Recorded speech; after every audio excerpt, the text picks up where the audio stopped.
دوستانو د یو کلنې ویزې په اړه بعضې پوښتنې پوښتل کېږي که څه هم ما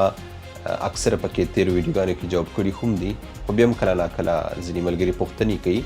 نو غواړم چې نننۍ ویډیو کې هم دا پوښتنې درته جواب کړم یوه پوښتنه چې اکثره پوښتل کېږي ویل چې موږ خبر شوي یو چې همدا یو کلنې ویزې 2 کلنې شوي دي آیا دا خبره حقیقت لري او که نه دوستانو تر اوسه پورې خو 1 کلنې دي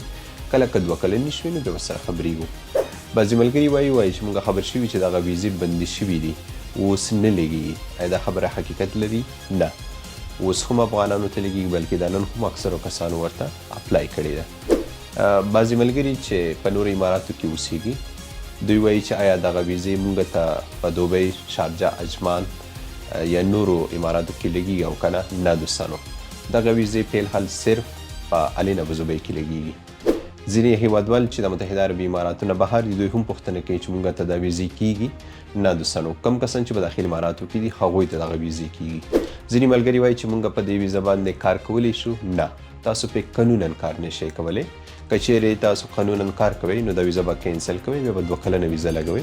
نو خلا به بیا وتوانېږئ چې قانوني کار وکړئ خو په دغه ویزه باندې تاسو قانونا کار نشئ کولی بعضې ملګري وایي موږ خو دغه 1 کلنه ویزه اوس مخه لګولې ده خو په آینده کې به راته تمدید شي او که نه نو دوستانو زه چې دې په اړه کوم معلومات لرم ما چې کوم معلومات ترلاسه کړي دي هغې په اساس درته وایم چې هو ممکن دغه په آینده کې هم تمدید شي بله پوښتنه چې اکثره پوښتل کېږي چې موږ د ویزه باندې وطن ته تګ راتګ کولی شو او که نه بلکل یې پې کولی شئ ما مخکې یو ویډیو کې دې په اړه وضاحت سره معلومات درکړي وو ویزټ ویزو والا هم پوښتنه کوي چې موږ ویزټ ویزه لرو نو دغه 1 کلنه ویزه به راته وشي او که نه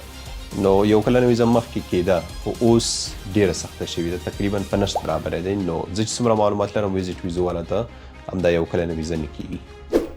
او بله مهمه اخري پوښتنه چې ځینې ملګري وایي ول دې باندې موږ ته د موټر لایسنس پرچه کټ کېدلی شي او که نه بلکل دوستانو تاسو ته پې پرچه کټ کېدلی شي او موټر لایسنس اخیستی شي نو ممکن دا 1 کلنې ویزې په اړه تاسو سره کومې پوښتنې چې وي هغه واړه جواب شوي تاسو هم هیله کوم چې دا ویډیو نورو ملګرو سره هم شریکه کړئ تر څو دوی ته هم معلومات وشي زه هم درنه په همدې ځای اجازه غواړم خو ښه خپلو دعاګانو کې مې یاد ساتئ د خدای په امان